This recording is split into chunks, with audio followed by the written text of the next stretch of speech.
I'd play some time about that one. Nothing short of respect. Yeah, he was. It's 6:30. There you go. I appreciate that. For that, I don't appreciate.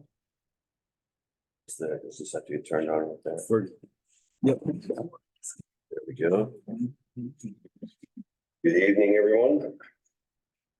This meeting is being held in accordance with the public laws of 1975, Chapter 231. An adequate notice of this meeting has been provided by a notice sent to the Asbury Park Press, 2 River Times, and the Star Ledger, and posted in the main lobby of the municipal building and on the municipal website.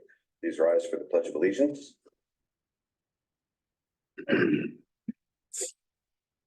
Pledge allegiance to the flag of the United States of America and to the republic for which it stands, one nation, under God, indivisible, with liberty and justice for all.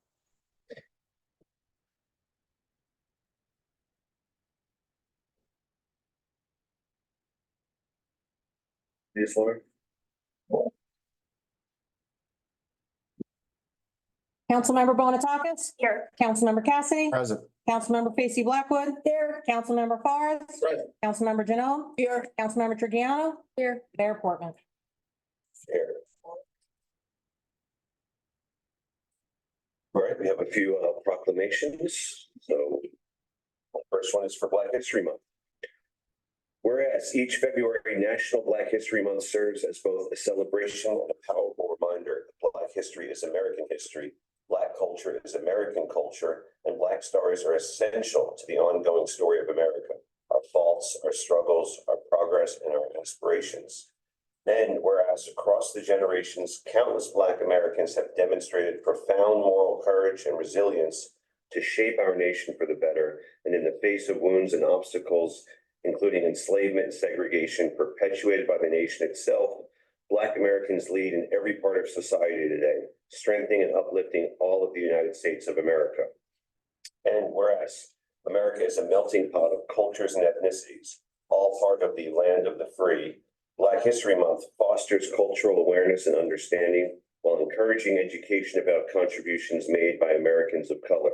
And whereas the celebration of Black History Month is a positive way of recognizing the culture and history of African Americans is vital to the core beliefs and values of our society. And whereas on behalf of the Borough Council and myself, we ask all borough residents to join in carrying forward the work to build a beloved community as described by Dr. Martin Luther King Jr. Our goal is to create a beloved community, and this will require a qualitative change in our souls as well as a quantitative change in our lives.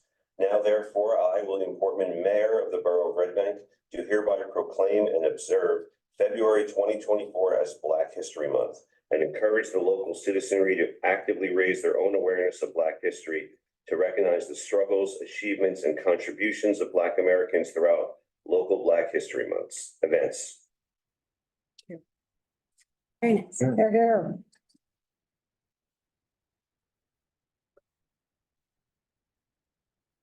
Next is a proclamation for American Heart Month. Whereas cardiovascular disease, including heart disease, stroke, and high blood pressure, is responsible for 1 of every 3 deaths. It is the #1 killer of American women and men, and it is a leading cause of serious illness and disability. And whereas across our nation, we have lost devoted mothers and fathers, loved siblings, and cherished friends to this devastating epidemic, during American Heart Month, as we honor their memories, let us recommit to improving our heart health and continuing the fight against this deadly disease for ourselves and our families. And whereas Americans of all backgrounds can be at risk for heart disease and stroke, and nearly half of all adults have at least one major risk factor. However, individuals who are at high risk often do not know it, and data suggests that many people who experience sudden cardiac death do not act on early warning signs. That is why it is important to understand the risk factors for cardiovascular disease, such as obesity, inactivity, and diabetes, and to keep your blood pressure and cholesterol under control by maintaining a healthy diet, getting regular exercise, and not smoking. You can control risk factors and help protect your heart. And whereas on Friday, February 2nd, I invite all Red Bank citizens to join in marking National Wear Red Day by wearing red to help raise awareness of cardiovascular disease and provide an important reminder that it is never too early to take action to protect our health. This month, let us reaffirm our resolve to fight this epidemic and continue our work to build a brighter future for our families. Now, therefore, I, William Portman, Mayor of the Borough of Red Bank, do hereby proclaim and observe February 2024 as American Heart Month, and I invite all citizens to participate in National Wear Red Day on February 2nd, 2024, and join me in recognizing and reaffirming our commitment to fighting cardiovascular disease. Yep. And finally, we have a proclamation honoring the retirement of Linda Hewitt from the library.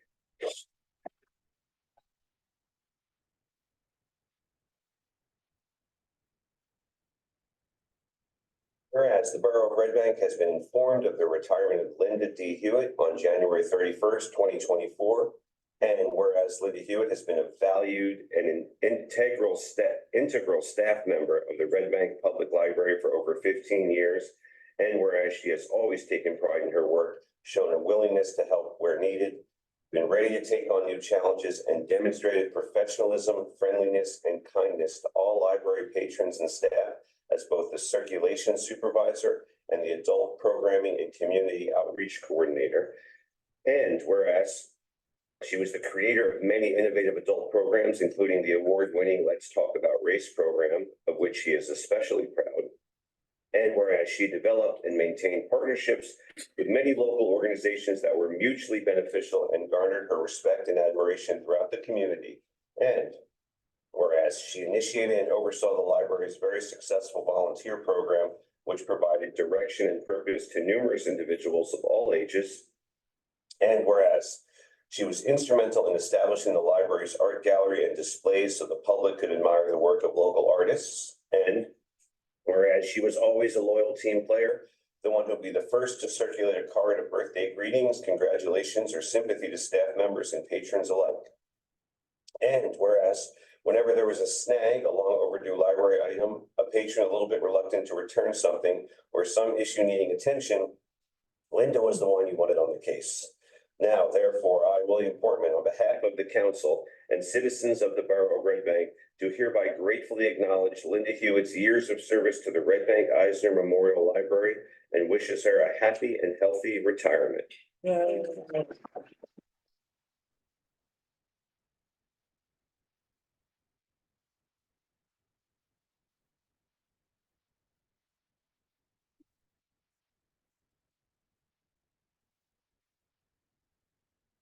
Nothing could have ever been done without an incredible team of colleagues, a great town in which to work, all our volunteers, and everybody in a great community, Red Bank. Thank you very, very much.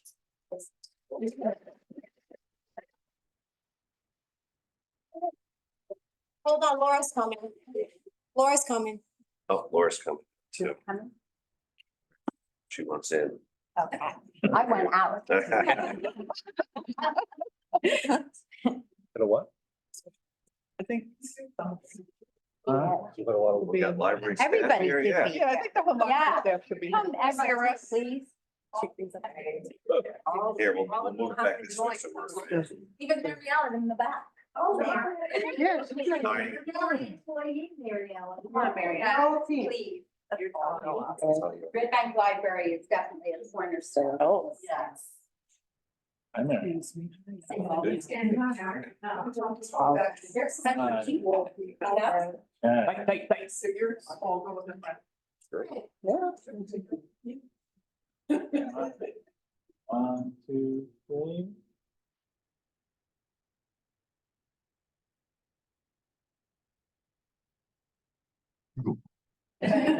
Congratulations. Congratulations. Thank you. Happy retirement, Linda. Thank you. Oh.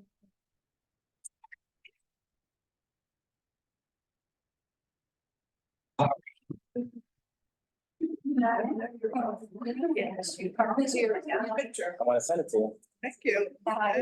That's better than. Yeah. Hey, can you forward that to me too?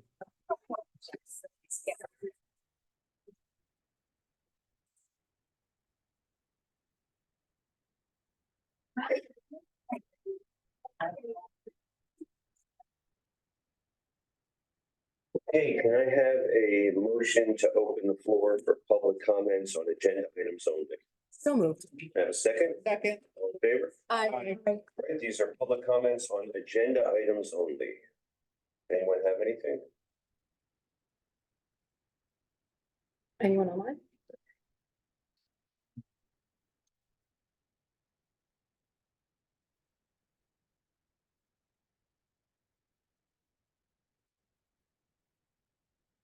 My name's Alan Hill, 64 McLaren Street.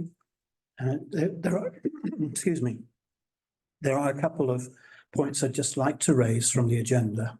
And I'm really going to start with the reintroduction of Bond Ordinance 2024-02, which is the Red Bank Station pedestrian improvements, and a sum of close to $1 million or so. I can't help, and I know other people can't help seeing the bigger picture. And with the councils being bumped into making it the area around the station a redevelopment zone, and you know, this one coming along, I can't help thinking that there's something bigger afoot. But what I really want to make sure of is this, is that one, we don't go making changes around the station for bike and ped, which this grant seems to be for, and then that all being undone by the redevelopment plan, or even the developers themselves. And two, it actually, because this is really things that should be done by the developers. It really should, in a decent community. People who are going to develop places should be actually improving the infrastructure themselves. And it's not a big deal for other places. I mean, I know of other places you get a development, but you have to build a school, you have to build a clinic, and you have to do these other things. You have to improve. And this isn't such a new idea either, because for several years now, this town has been a signatory to the Complete Streets manual. And very part of the Complete Streets manual means that people making zoning and planning applications have to put in what contribution, what improvement to the streets, and what steps they're doing to make the area around meet the Complete Streets manual. Something this town has never done. Never done. And so, as I say, I'm just worried. This is money that, as I say, will either be written off by developers, or because there'll be a new, I don't know, new street plan, a new pattern for pedestrians, and so on. I'm also really worried that this is just a little bribe for the right sort of developers, the sort of developers that meet the well, I was going to say the needs of this council. It's more a question of this council meeting the needs of developers, and that's what it looks like. So I would really like to know how this $1 million is being spent and what will be done to actually protect that investment in the future. Jim, I don't know if you're aware yet. I was under the impression that this is for mostly Monmouth Street. Like, how far down is this improvement? Road to Shrewsbury. This is Broad to Shrewsbury, so this is all of Monmouth Street. So really a very small part would be affected possibly by any train station development. Yeah, it's 675 of it is funded by grant. Well, what fools me is it's called the Red Bank Station Pedestrian Improvements. Yes. Yeah, well aware of that. What's that? That's because of, so this was an existing grant funding that was awarded to the borough prior to the majority of the people sitting on this dais, 2022. And actually, upon getting our stuff together, we realized that this was a grant that was not being tended to properly. So About to expire. correct. So we discovered that, and that the majority of this funding was already lined up. And that's the basis of the project. I can understand how maybe the title of it was confusing, but I hope now that we've explained that this work would not be impacted by the train station area, those sidewalks would still remain, they would still be there, and improving them would be a major benefit regardless of what happens in that area. A major benefit to the builders as well, yeah. No, I walk on sidewalks. It's a major benefit to my family and everybody who lives here. You. Speaking of benefits to investors, I'm moving on to 2437, authorizing developers agreement, Azalea Gardens. I read that and I see it's really reintroducing an ordinance made by, I think, is it planning or zoning about that area? And I'd like to know when planning or zoning actually passed that ordinance or those requirements for planning. It's about the subdivision into so many plots and et cetera, et cetera. I don't know those exactly. Yeah, I don't know. I would. No, because once again, I feel the town is complicit in providing tax benefits for investors. There's only one reason Azalea Gardens has been open, basically derelict now for years, almost since I've moved here, which isn't that long, but it's about 6 years or so.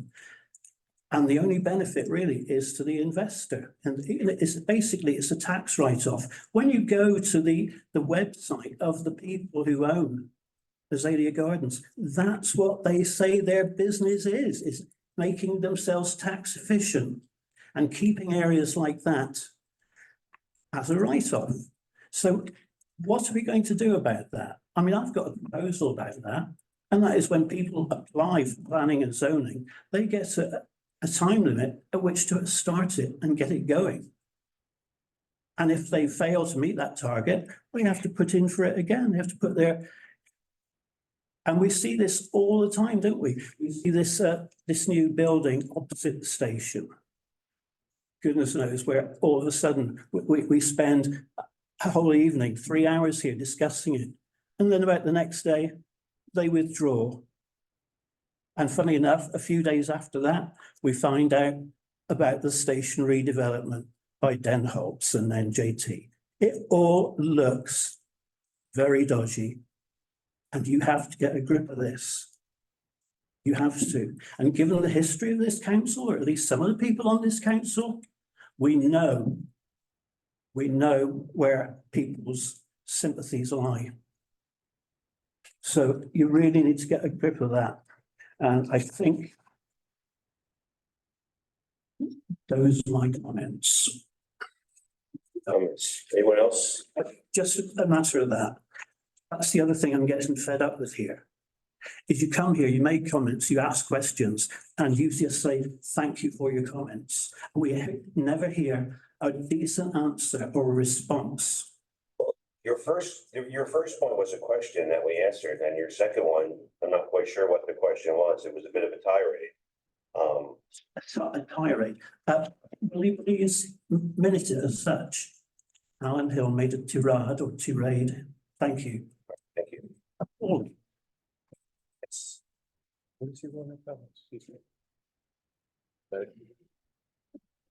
Davis Scobie, 25 Cedar Street.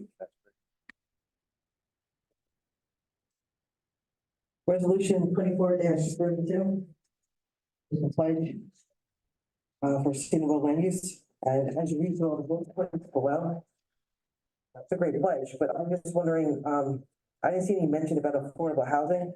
There was discussion about diverse and mixed housing and green designs and using our natural resources, but I was just wondering, why wasn't there any mention of affordable housing?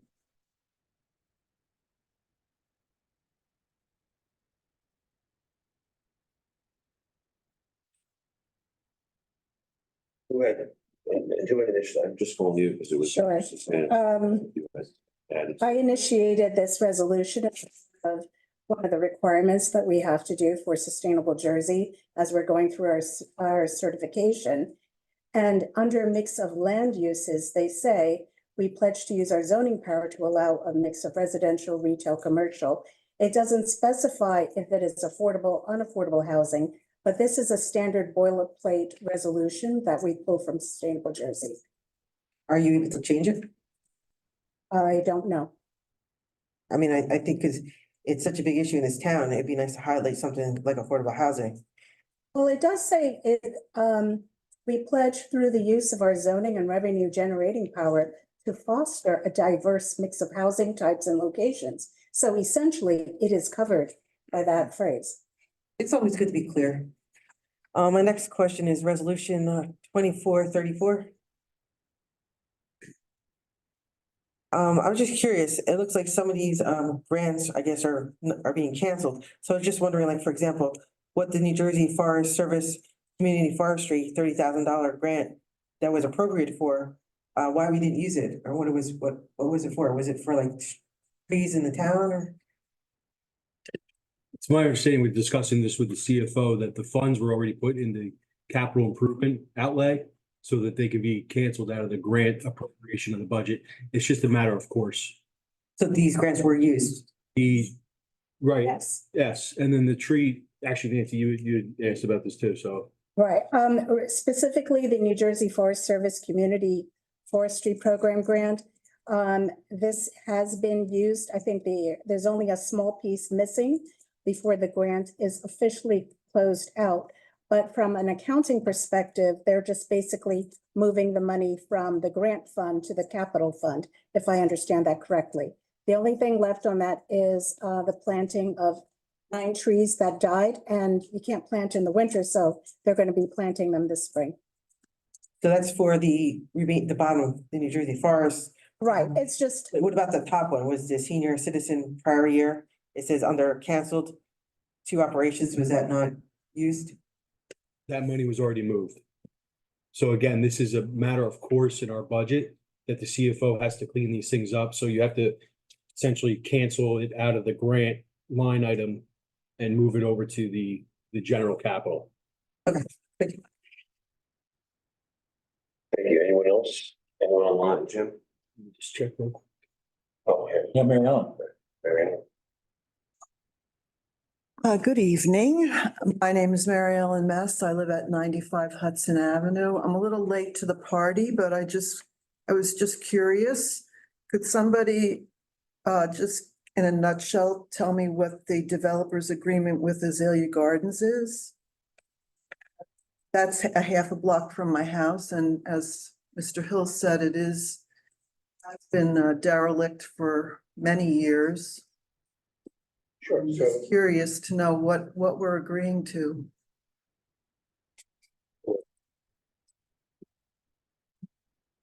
I mean, so in the first instance, this developer's agreement pertains to approvals that were obtained through the land use board. So if you live that close, I'm sure you got a notice and there was a whole hearing. Right, it was a zoning This board. developer's agreement changes nothing of what you heard at that land use board hearing. Okay, As part of the land use approvals, the developer is required to comply with various fees and things that have to do with the borough.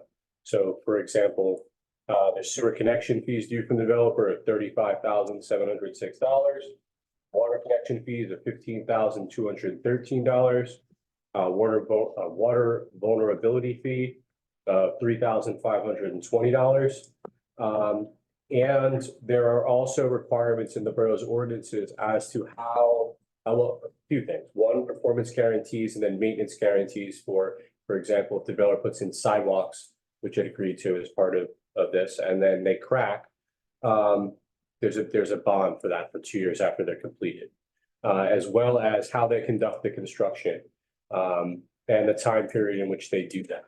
So this developer's agreement essentially memorializes what you heard at the land use board. It's their purview as to whether to approve or deny things. And then the things that touch upon the borough, this developer's agreement addresses all of those, about keeping the construction site clean while they're doing it. They have 4 years to complete what's contemplated in the approvals. For the borough's sake, the land use board can grant, it's actually less than that at the land use board, but they can grant extensions. But this is really just the borough side of what you heard at the land use hearing. There's no tax breaks, there's nothing beyond what you heard at the land use board. The developer owns a piece of property and is going to develop it and has to comply not just with what the land use board told them in the site plans, but also connecting to the borough's infrastructure and all the other things you have to do to become a building that's served by the borough here. So that's what the developers agreement does in general. All right, well, that I don't know if you have any other questions. a very detailed description. I do appreciate that. You know, when someone alludes to tax abatements, kind of, So I'll give you, I don't really, I'm very sensitive to that because I don't know about the rest of you, but I've had a nice hefty increase to my tax bill this year, and I would hate to think that we were letting developers off the hook. So thank you for your, I can give you a tip. If this goes before land use board, other than for site plan approval, like for the subdivision and all this sort of stuff, it can't have a tax abatement. Because in order to have a tax abatement or pilot, you have to have an area in need of redevelopment or an area in need of rehabilitation. So when you see a developer's agreement for someone who doesn't have one of those two things, it can't be a tax abatement. That's why they're at the land use board to begin with. Because there's no redevelopment plan or other rubric for them to pursue other than the ordinary course of the land use board. So if they're at the zoning board, they can't get a tax abatement. Essentially, that's why they're at the zoning board to begin with. okay. Well, thank you very much for that informative presentation. Thank you. Anyone else have any comments on agenda items? No, going online, Jim? No, sir. All right, I have a motion to close the public comment on agenda items. Make such a motion. Have a second? Second. All in favor? Aye.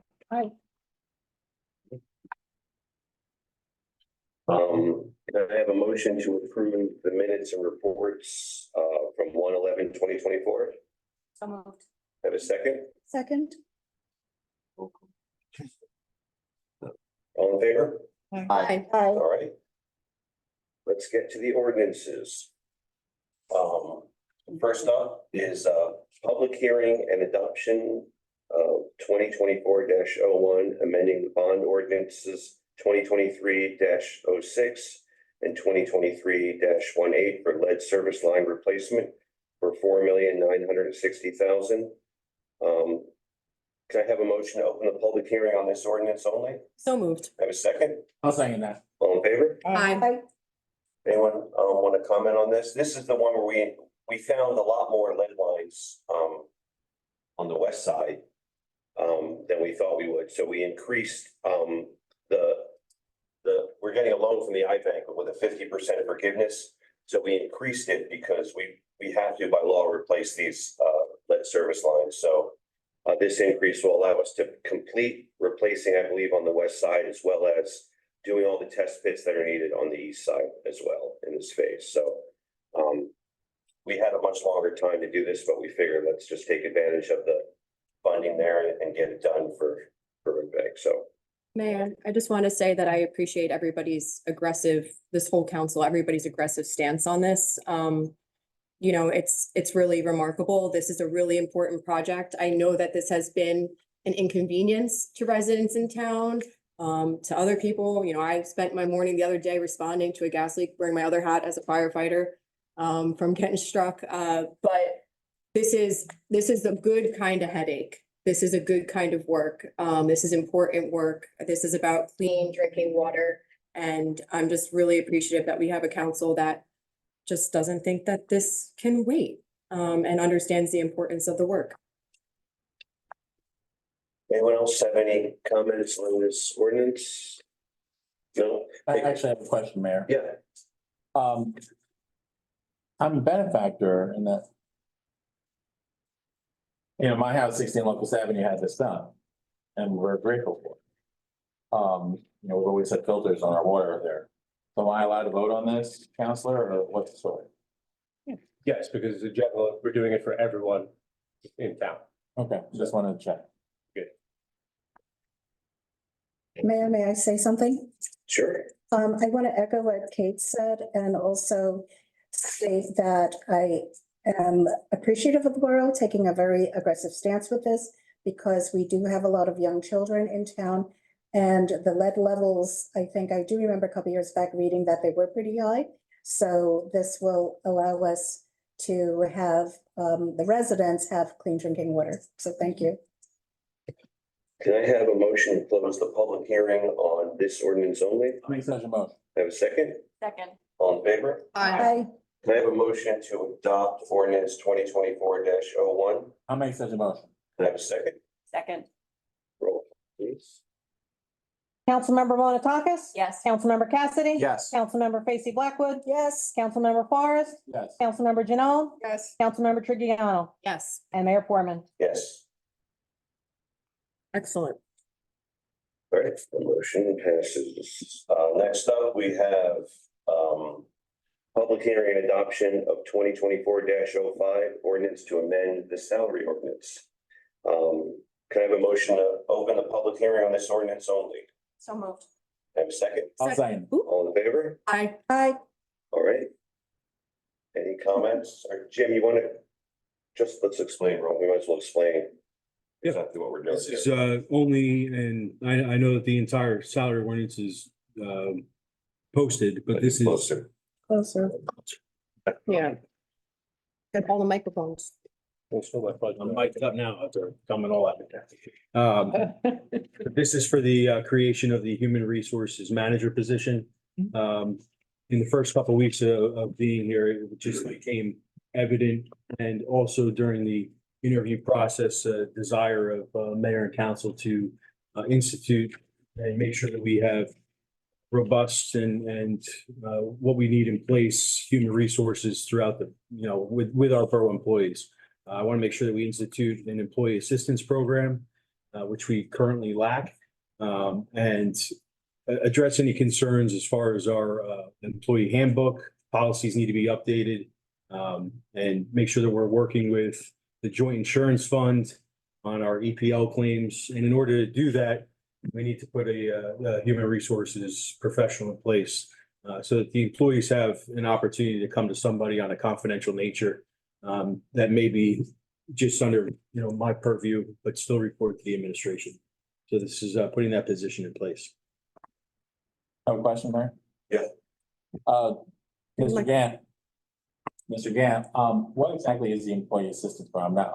I'm not having worked in a borough. I don't know what it is. Could you explain what that is? Yeah, it's a program that's put in place usually through professional service or an actual company that specializes in it, but it gives the employees the ability to confidentially go to seek any sort of counseling that they may need. It's actually a resource for them and their families. It's an investment that we're making in our employees to make sure that they're coming to work and being, the best that they can be. Our managers or our department heads, they're expected to do so much, but they're not expected to be therapists and psychologists and everything else that sometimes, falls upon a boss in a sense. A lot of employees look to the boss for answers. But there's going to be times where, they're bringing things that are at home, maybe into the workplace, and it's unavoidable. And we want to make sure that we have the resource in place to direct them and have them answer their questions. A lot of the employee assistance programs offer 3 free counseling sessions. So we'll make sure that when we do go out for that sort of program, that's in place as well, so they don't feel burdened to just go and talk to somebody. Thank you. Does anyone have any questions about this ordinance? No, can I have a motion to close the public hearing on this ordinance only? I'll make such a motion. Can I have a second? Second. All in favor? Aye. Can I have a motion to adopt ordinance 2024-05? So moved. Can I have a second? I'll second it. Roll call, please. Councilmember Monatakis? Yes. Councilmember Cassidy? Yes. Councilmember Facie Blackwood? Yes. Councilmember Forrest? Yes. Councilmember Janelle? Yes. Deputy Mayor Trujillo? Yes. Mayor Portman. Yes. Okay, next is a reintroduction 2024-02 bond ordinance for Red Bank Station pedestrian improvements for $965,000. This ordinance requires a reintroduction due to the amended amount to be bonded. Can I have a motion to approve on introduction? Sure, I'll make that motion. Can I have a second? Second. Roll call, please. Councilmember Bonatakis? Yes. Councilmember Cassidy? Yes. Councilmember Facey Blackwood? Yes. Councilmember Forrest? Yes. Councilmember Janone? Yes. Deputy Mayor Trigiano? Yes. Mayor Portman? Yes. Public hearing for this ordinance will be on February 8th. Next up is an introduction of 2024-06, amending chapter 64 fire department to increase the borough's annual contribution and implement annual inflation adjustments to its length of service awards program for volunteer firefighters and first aid squad members. Can I have a motion to approve on introduction? So, Just Mayor, really quick, just to clarify for the public, myself and Councilman Cassidy are firefighters, so, and we are both eligible for LoSAP, so we're abstaining. So somebody else correct. take your motions. A So, motion. can I have a second? I'll second. Go ahead. Roll call, please. Councilmember Bonatakis? Yes. Councilmember Cassidy? Abstain. Councilmember Facey Blackwood? Yes. Councilmember Forrest? Yes. Councilmember Janone? Yes. Deputy Mayor Trigiano? Abstain. And Mayor Portman? Yes. Yeah. All right. Next up is an introduction of 2024-07, amending chapter 680, vehicles and traffic to create a loading zone on Oakland Street near Maple Avenue to ensure safe student drop-off and pickup at Red Bank Borough Preschool facilities. It's pretty self-explanatory, that one. Although we have the details here, if anybody wants to hear about it. Can I have a motion to approve this on introduction? So moved. Have a second? Second. Roll call, please. Councilmember Bonatakis? Yes. Councilmember Cassidy? Yes. Councilmember Facey Blackwood? Yes. Councilmember Forrest? Yes. Councilmember Janone? Yes. Deputy Mayor Trigiano? Yes. Mayor Portman? Yes, Motion passes, sir. thank you. What was the resolution? Oh, here, the East Side parking lot project. 2435. Do we have to make a motion to No, amend the it's title of it? actually- Oh, it's correct here? Yeah. Okay, great, okay. Are any of these need to be pulled out and done separately? Does anyone? Or can we, do them on the consent agenda? Everyone okay with that? Yes. Okay, can I have a motion to approve resolutions 2429 through 2438 on the consent agenda? Oh, yes. Can I have a second? Second. Councilmember Bonatakis? Yes. Councilmember Cassidy? Yes. Councilmember Facey Blackwood? Yes. Councilmember Forrest? Yes. Councilmember Janone? Yes. Deputy Mayor Trigiano? Yes. Mayor Portman? Yes. Okay, can I have a motion to open the floor for public comments? I'll make such a motion, Mayor. Was that my bag? Okay. Sure. You know what, hold it. Hold it. It's in that motion. Under discussion and action items, we have a letter, from, Director Ebanks, Director of Community Development.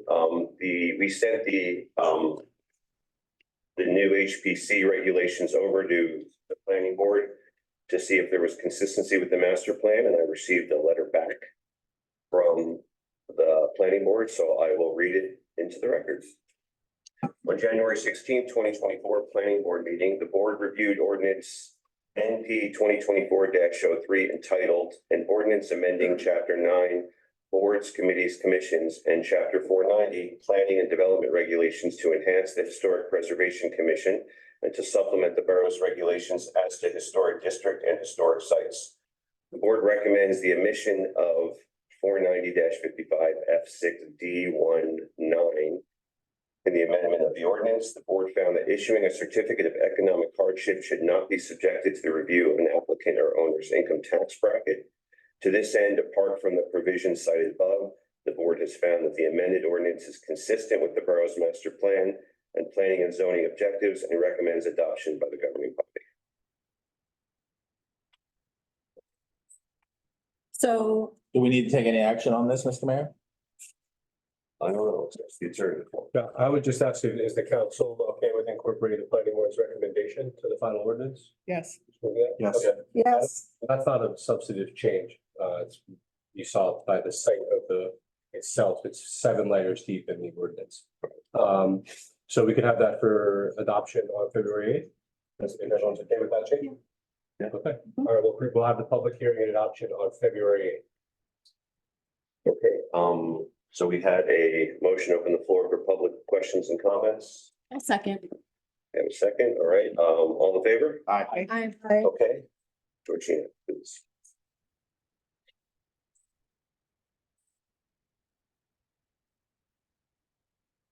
Is it live? Yeah, that's. Good evening, Mayor, City Council, neighbors. My name is Georgina Shanley. I am a Red Bank resident, and as you can tell, I have a frog in my throat. Just state your address too, Georgina. It's at Harding Road. If you want the whole thing, The whole thing. 115 Harding Road in Red Bank. Please excuse the frog, I'm just getting over laryngitis. Okay, I'm here tonight. First of all, I want to thank you for allowing me to speak. It's really an honor. I'm here tonight to introduce a resolution for hopefully that you on council will pass enthusiastically. And it is a resolution calling for the ceasefire, the immediate ceasefire of all destructive actions in Israel and in Gaza, the release of the remaining hostages, and to allow full humanitarian aid to the starving and sick Palestinians. One may wonder why it's been introduced to Red Bank, but it's not the only city in the United States that has passed these resolutions. There are many, many cities and school boards throughout the nation. Also, we have a vested interest in this, not only because of our conscience, seeing all of these people being killed and being held hostage, but also because we are paying for the bombs and the bullets with their taxpayers' money. And on October 7th, it's 110 days ago, Hamas did a barbaric massacre of 1,300 men, women, and children in Israel. 240 of these, 240 citizens were also taken hostage.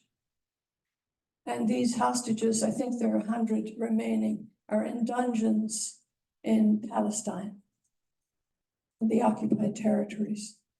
And it's time really for us to ask our president and our elected officials to call for a ceasefire and to intercede in this action. We have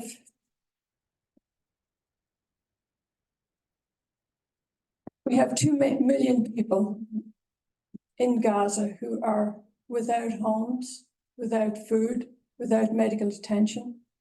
We talk about having a housing crisis in Red Bank and throughout the country, but this is really a very serious and it's a humanitarian crisis. The people of the occupied territories have been living under an apartheid system, according to the UN and Amnesty International. I have been the leader of the South Jersey Amnesty International chapter for over 30 years, and I'm very involved in community and local issues. I was in my previous term. I actually received a Martin Luther King Award in 2020 for work with kids and for having an after-school program to help with uplifting their education and giving them nurturing. There are 224 Israeli soldiers who've been killed. There are 3 hostages that were killed by the Israeli Defense Forces. It just keeps going on and on and on. The United Nations have never had so many aid workers killed, 136 aid workers killed since this began on October 7th. And there's no end to it. Netanyahu is saying we have to cleanse Gaza from top to bottom, side to side. And he made that statement last year. So this is ethnic cleansing. We as contributors in society, as global citizens, have an obligation to stand up and do something. You can bomb the world to pieces, but you cannot bomb the world to peace. And as Martin Luther King said in his letter to Birmingham, from the Birmingham jail, we shall all repent at this time, not only for the hateful words and deeds of the bad people, but for the appalling silence of the good ones. And it really is time for us. We talked about Black History Month. It's time for us to take a stand in reality and not just practice words.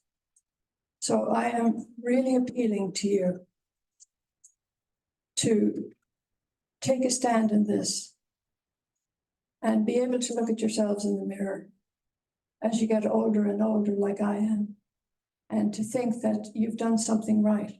This is a chance in history, and it may not come again, for you to cast a vote in favor of justice and humanity. And if there's any questions that you'd like. Georgina, I want to thank you for coming here. I know you came to my office hours on Monday and we talked for a while. And I encouraged you to come here and speak, and grateful for the work you've done for the last 30 years. People like you are how things get. When I saw you, I think at the MLK event at the Vogel, and they were, Andy Kim was there and Frank Malone was there, and they were talking about national issues. And one of the things I said was, one of the reasons I chose to run for mayor here was the world just felt a little overwhelming to have an influence on. And I wanted to, be able to have a direct impact on my community. And my mom always said, and not just my mom, but lots of people think globally, act locally. So that's what I've been trying to do.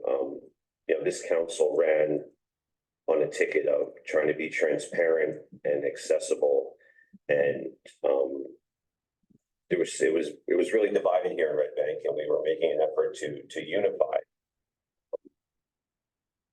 which is one of the concerns I have with passing a resolution like this. And invariably there will be angry people on both sides, whichever way we act. But we're really working hard to, come out of a dark period for Red Bank and unite this town and make some tangible progress here. So, yeah. I appreciate that. And, I thank you for thanking me for my good work, but this is an opportunity for all of you to do the right thing. Over 25,000 human beings in Gaza have been murdered, mostly women and children. And you talk about focusing locally. I agree, focus locally, but there has been precedent set where you have done resolutions outside of this locality, like the nurses' strike, like reparations. And it's an excuse to say that you are only focused on Red Bank. Every one of you agrees with this concept of stopping the killings. Every one of you. I spoke with you, one I didn't. Every one of you. But for whatever reason, whether it's political, religious, afraid of being ostracized, losing business, these are so material reasons for not doing it. If we were back in the Second World War, in Warsaw Ghetto, where we're being fenced in and being murdered, wouldn't we have liked people from the outside to have had a voice to try and stop it? And we're funding this, so it is local. It's our taxpayers' money. So I don't think these are real reasons, with all due respect, Mr. Portman. And I think you really have to examine your conscience and do the right thing. And I'm going to read the resolution. Resolution calling for an immediate ceasefire in Gaza and Israel and resumption of full humanitarian aid. I'll just say one whereas and then skip them all to the bottom. Whereas the mayor and the city council of the city of Red Bank, New Jersey, recognize the importance of peace and security for all communities and nations around the world, regardless of national, ethnic, or religious affiliations, and the mayor and the city council advocate for the safety, dignity, freedom, and equality of all people, regardless of religion, race, or nationality. And the mayor and the city council of Red Bank recognize that all human life is precious. On October 7th, 23, a violent attack by Hamas claimed the lives of over 1,200 men, women, and children in Israel, with 240 more taken hostage. And since then, over 24,000 Palestinians, 24,000, twice the population of Red Bank, that's my statement, have been killed, including 250 healthcare workers, 136 UN aid workers, and over 50,000 civilians injured. Lives continue to be at imminent risk of death, even as we speak, if a ceasefire is not achieved without delay. Be it resolved that the mayor and city council join with representatives of other cities in calling on our president and congressional members to demand an immediate ceasefire to urgently end current violence in Gaza and Israel with the safe return of remaining hostages, and that a copy of this resolution be sent to the offices of New Jersey congressional representatives, senators, and the United States President Joseph Biden, urging them to take immediate action to use their positions, that's all it is, and call for an end to this devastating violence and the resumption of delivery of full humanitarian aid be delivered. Thank you.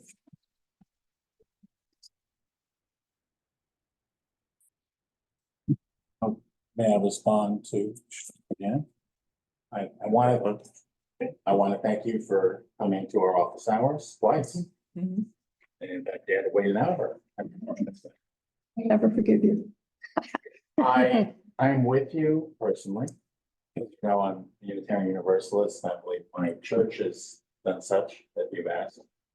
You know, and yes, of course, our federal tax dollars are paying for this. As I've said to you last night, but I just want to say it here. My own feelings and convictions on this are one thing, but I'm also up here representing Red Bank and everyone, including you and others. And before I'd be comfortable doing this, I would have to have some more discussion with other groups here. And I don't need to name them specifically, but I did last night with you.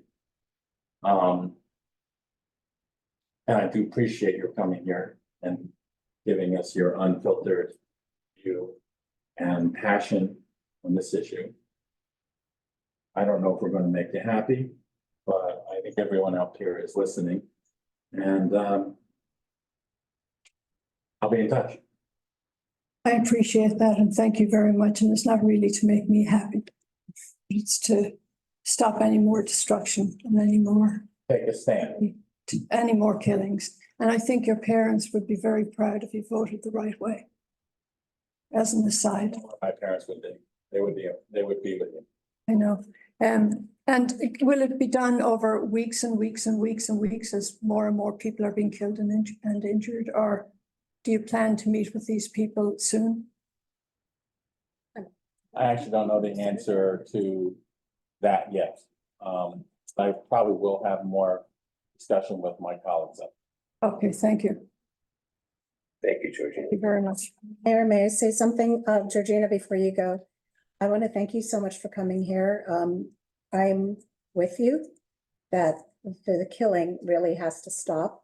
But I also wanted to share in today's Washington Post that Biden's administration is sending the CIA director to go to Israel and negotiate the release of all hostages in Gaza and Israel and a ceasefire. So, I mean, so things are happening, though not as quickly as we would like. But I thank you so much for coming and sharing your thought. Thank you. Thank you. Anyone else have any comments? Yes, sir.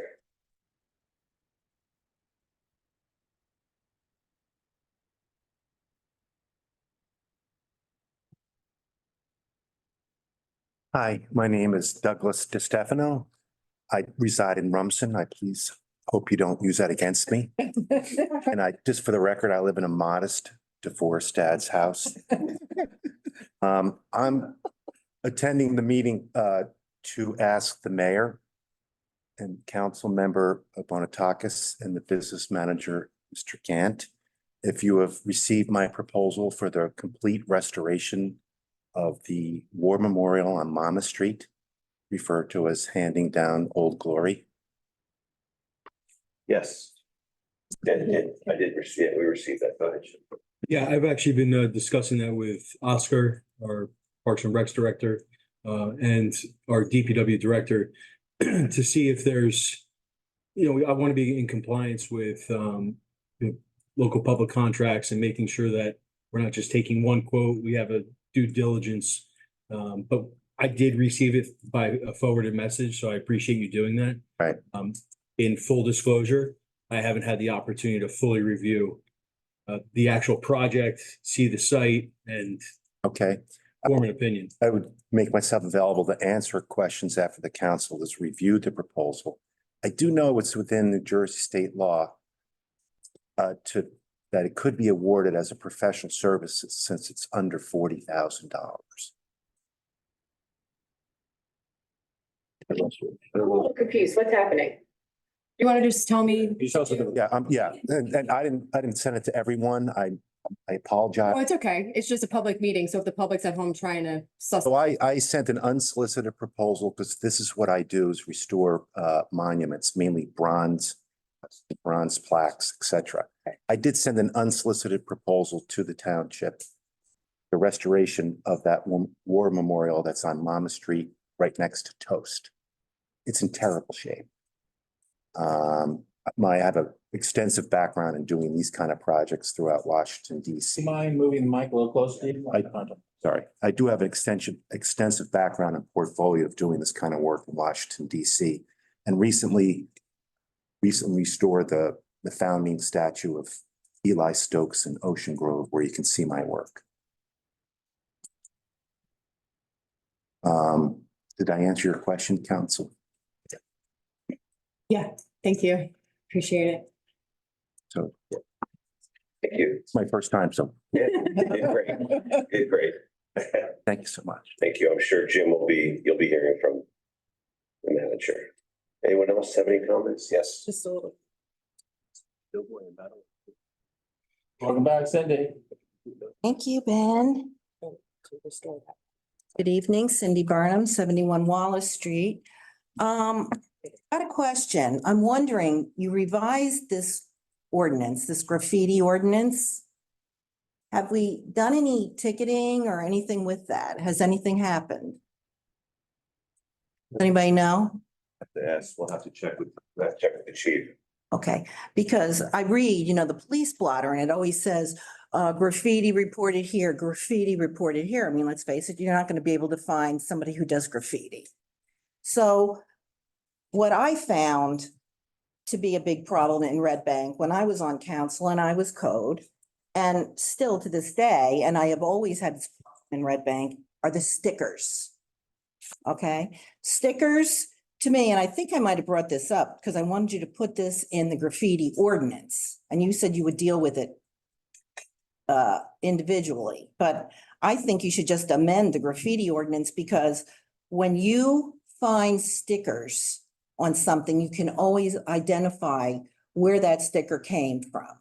You can get in touch with that person, and And the stickers are out of control. I was talking to River Center today. They're in charge of taking the stickers off the big bellies and the trash cans and the light poles. DPW is. And then River Center, I don't know anymore because everything is so plastered with stickers. I've just stopped peeling them. But it's vandalism, right? And it looks terrible.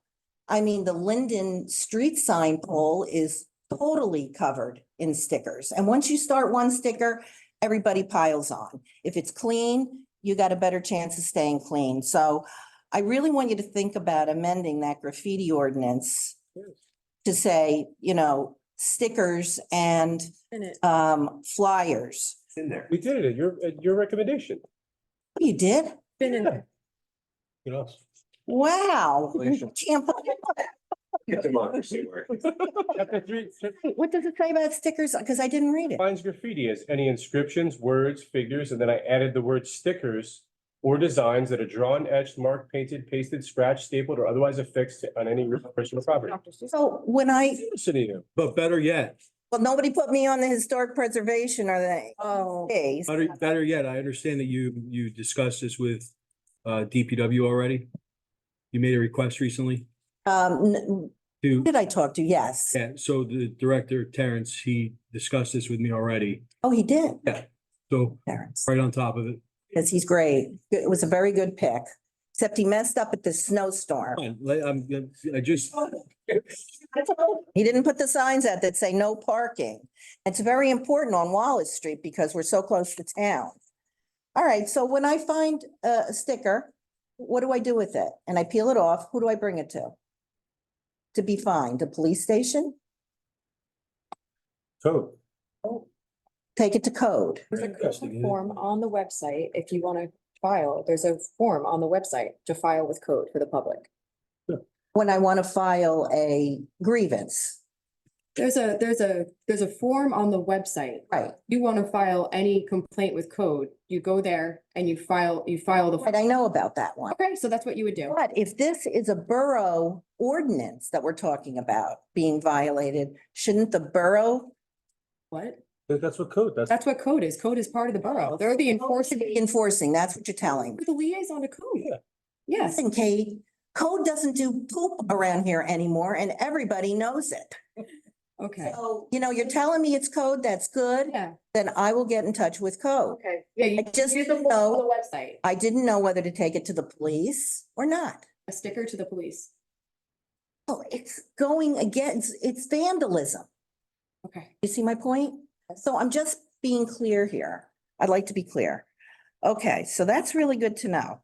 Another thing is, and I've been talking to you this about a million times, are programming these pay stations to say free parking on Sundays. You know, only people that read Red Bank Green or tap into Red Bank know that Red Bank has parking, free parking on Sundays. I know that it's very easy to program these things. I went through this before when I was on council and they were all Democrats but me. They wouldn't change it. They would not do it. And I think it's because you get a revenue. Because all the visitors coming into town are trying to pay into these pay stations. Jim, you can talk to Bill. on it. I talked to Bill about it. Bill tells me to talk to Terrence about it. I talked to Terrence and, you know, it's been back and forth and this and that, and also with a street sign. Did Terrence talk to you about a street sign? Which one? All right, we'll have to talk. But anyway, all right, so that's good. If you can program the pay stations, because you know, you say you're so concerned about businesses, let's bring the people in. More people will come in if they know they can park for free on Sundays. Okay, very good. Thank you. All right, that's it for now. Thanks. Thank you. Anyone else? Somebody else. City. Okay. Alan Hill, 64 McLaren Street. Mayor, I'm coming back to you on this one. And it's to go back, and I'm not going to say about anything, the rights and wrongs of the situation, but I am going to briefly go back to the Palestine-Israeli situation. And I recall that shortly after the commencement, although when I say commencement, we're talking about hundreds of years of history, but of the present troubles, shall we say, in the area, you put out a letter in your name to the people of Red Bank explaining why you supported the Israeli side on this, and also finished off with saying the town of Red Bank is with Israel.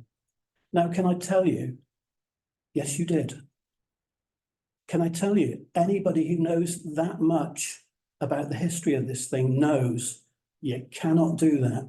And you also know, you should also know that you cannot say that. You cannot say the town is with you and then treat this resolution like you have just now.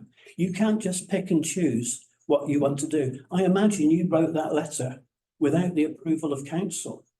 Or if you did, well, I'm pretty certain that I know a lot of people in this council would be very upset with you. So, you know, we're talking dual standards here. And we're also just assuming that people in the town don't know what the hell is going on. You know, my family goes back to 1927, nearly 100 years ago. After the war in 1946 and 47, my father was with British forces in Palestine and was there for 3 or 4 years during the course of the formation of the State of Israel. We know, a lot of us know what went on. But you can't, on the one hand, write a letter in your name and just make a blanket statement. The town of Red Bank is with Israel, and at the same time reject this lady's resolution. It's just hypocrisy. Thank you. We have someone online. Hold on, we have someone online.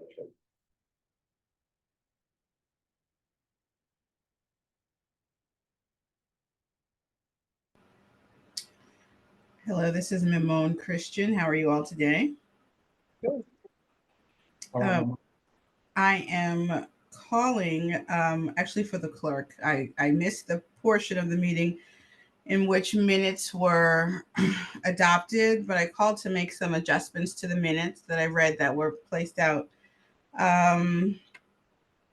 One, let's see. All of the things that I stated in the last council meeting were not properly represented in the minutes. So I wanted to make sure that those were corrected. Mom, sorry, can you state your address as well for the clerk? I reside at 15 Marion Street in Red Bank. And that's one of the things that needed to be corrected. It's Marion Street.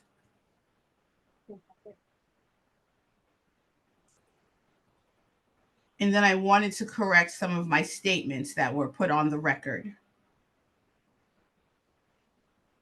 Are you ready, Laura? So one of the statements I said that was misinterpreted was, what I said was this: I was not a campaign supporter of the Portman and most definitely not of Kate Trigiano, but that did not impede my ability to serve the marginalized community in Red Bank and work closely with them. That was one statement.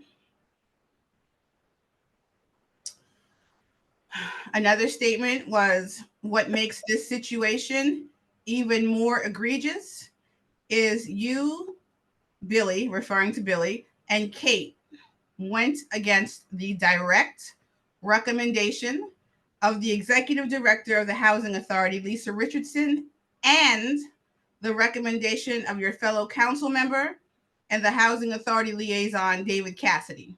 That was my statement. Another statement that was misrepresented was that Kate, absolute power corrupts all of the time. Currently, the chief of police is being investigated, but quite honestly, Kate, I don't know how it's not you. That was the statement. Good to know. And then the last statement was that there is no room for politics when it comes to affordable housing in Red Bank. I just wanted to make sure that those were accurate on the record because They currently are not, but thank you very much. And then also too, Ms. Trigiano, I did take you up on your offer to call you. To be fair, it has not been longer than 48 hours that I've left a message, but I've not heard back from you. So I do look forward to hearing from you as well. Thank you, everyone. Have a nice evening. Thank you. Anyone else have comments? Yes.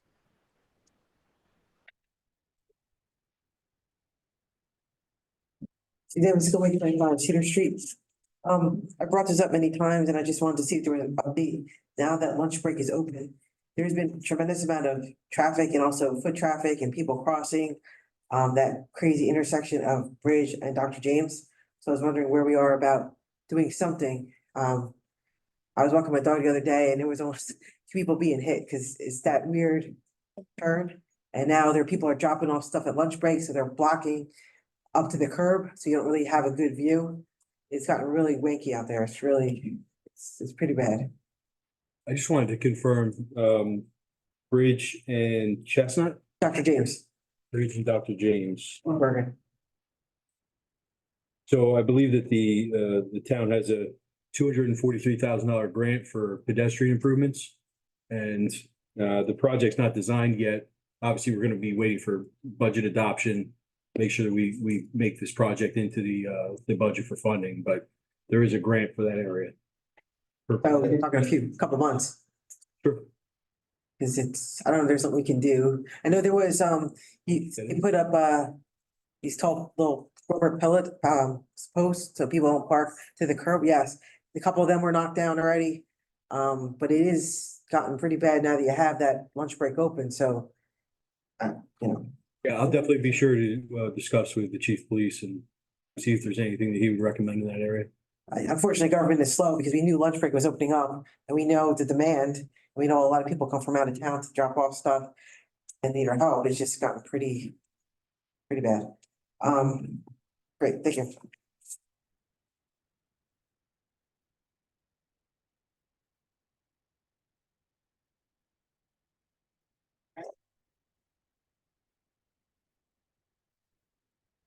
Mary Ellen Mess, 95 Hudson Avenue.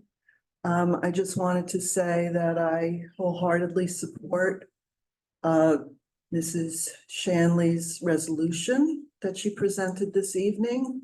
I think it's a very sad state of affairs that human beings are reluctant to actually support resolution for a ceasefire that may influence some political action to stop the genocide that's taking place in Gaza right now.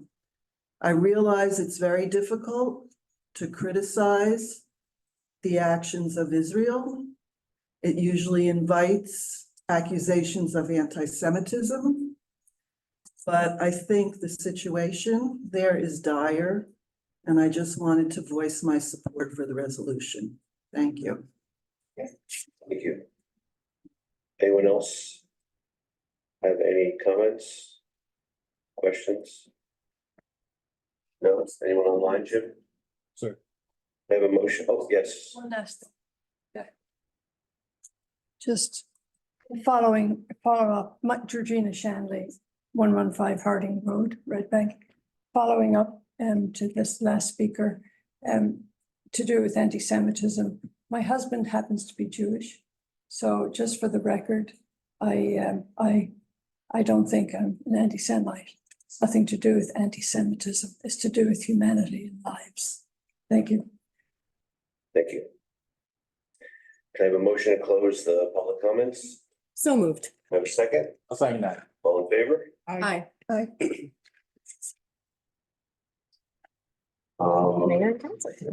Christina, you have anything?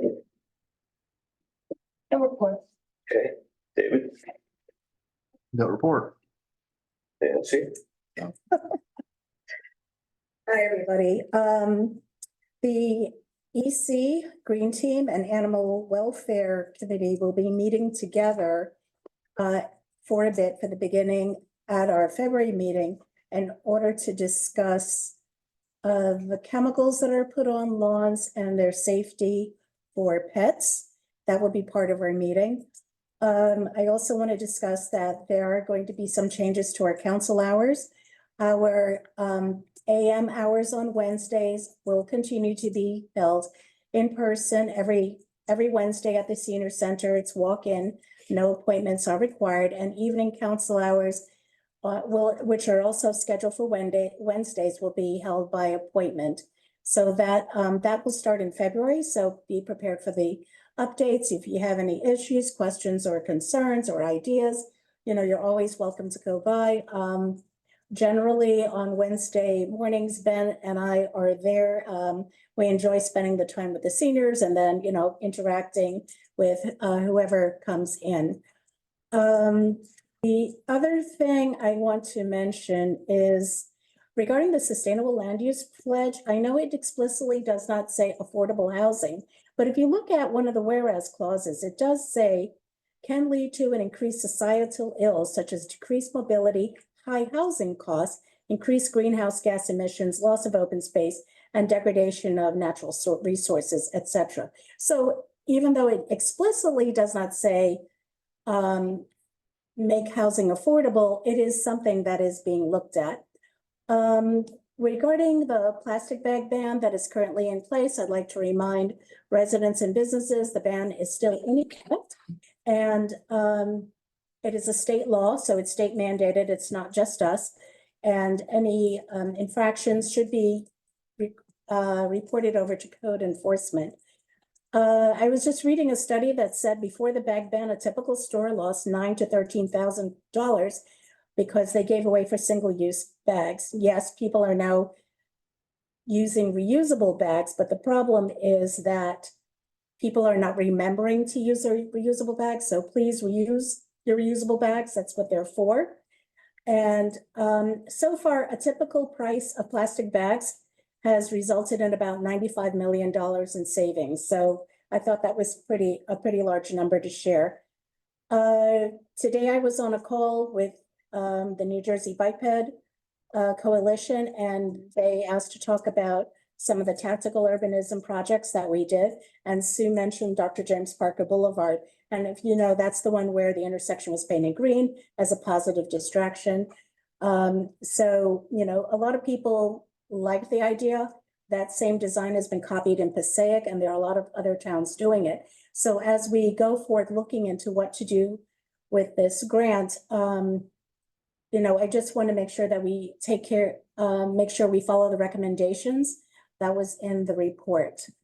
Other than that, everything is peachy keen, and I'll see you guys in 2 weeks. Thanks.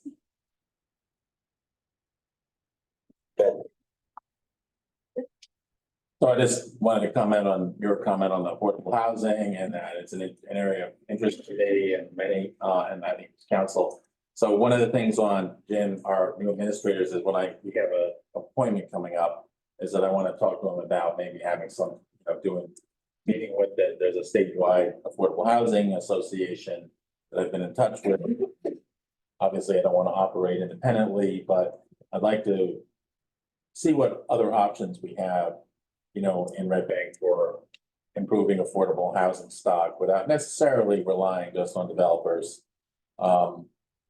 So there are some resources in the state. I don't know if anything will fit well in Red Bank, but if anybody has suggestions and ideas on this, feel free to reach out. I see you back there, Mary Ellen. Good. Also, I want to comment again, Councilwoman Blackwood brought up the issue of our council hours. Now, if I understand, we're not going to have the library ones unless somebody asks for it. Is that I correct? can also. It's by appointment. By appointment. Okay. Yeah. And And the clerk will be keeping these to hours. sign. I just want to say how Upstairs. I think it's been very successful. What a great idea. One of the things, and in fact tonight, is that we could sit last night for 45 minutes and talk about and be educated on many of these issues. And, here we have 5 minutes, and it's amazing actually how powerful this is. And I know you may have had a pretty good experience as well on your Mondays.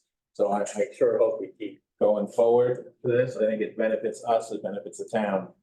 Obviously, not everything on our checklist has been done yet. It's gonna take a while to get to everything from canopies on top of the the performing place to keep the performers out of the sun to, housing issues and everything in between.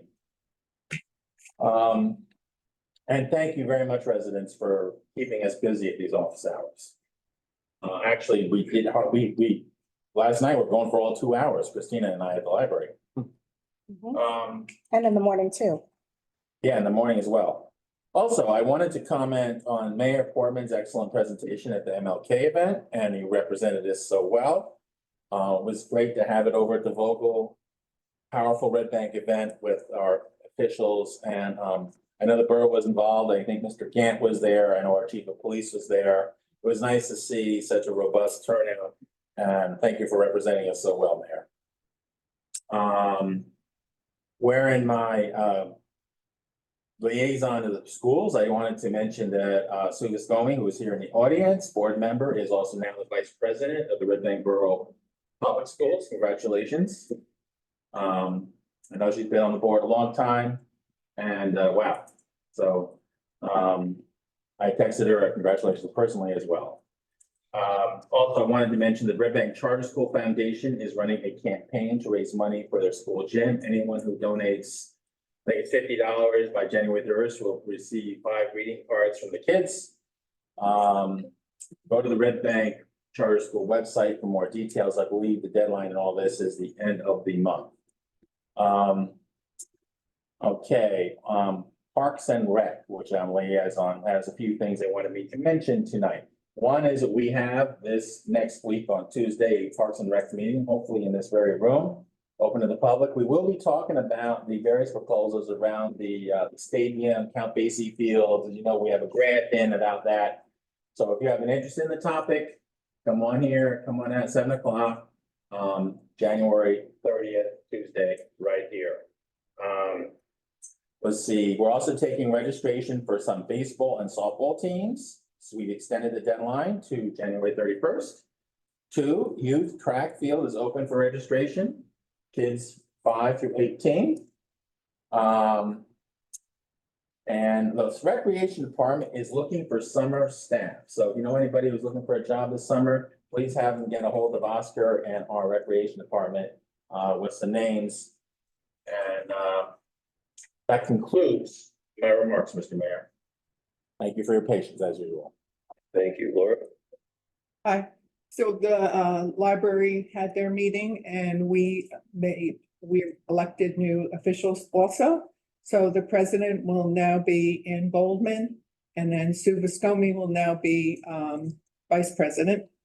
And Marjorie Cavalier will be treasurer, and Jim White will be our secretary. So we had that meeting this week, and that's about it. Had great office hours. Thanks so much. Deputy Mayor. Thank you, Mayor.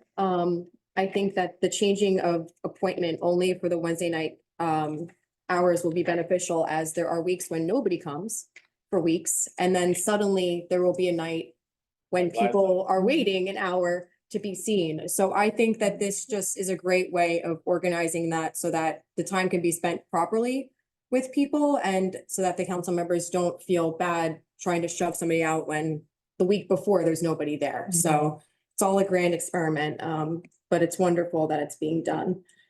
On the River Center side, there's a sweet stroll coming up Saturday, February 10th from 11 a.m. to 2 p.m. in downtown Red Bank.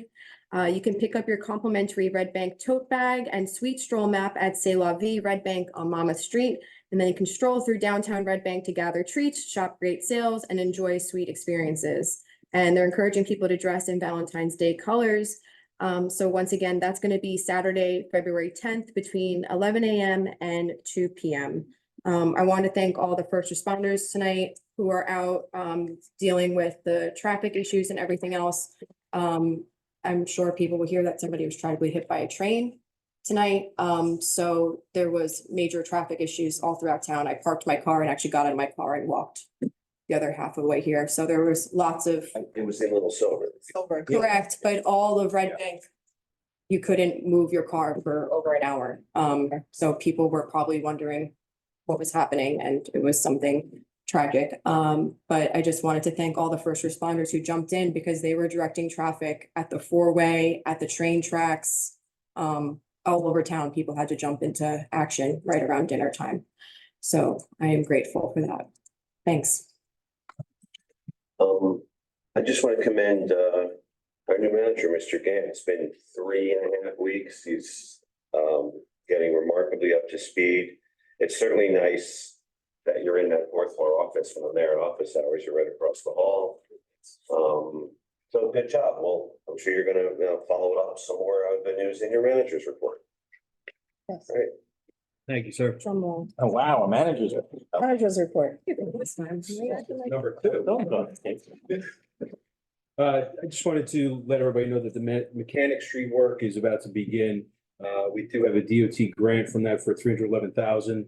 So the timeline of this, just so everybody's aware, is that they're going to start with videoing the line to verify the integrity of the pipe, and then determine the sizes of the pipes for water trenching. So until the end of January, the crew will be saw cutting for the water trench on Mechanic. Beginning in February, they're going to video the line, clean the line, and then line the pipe.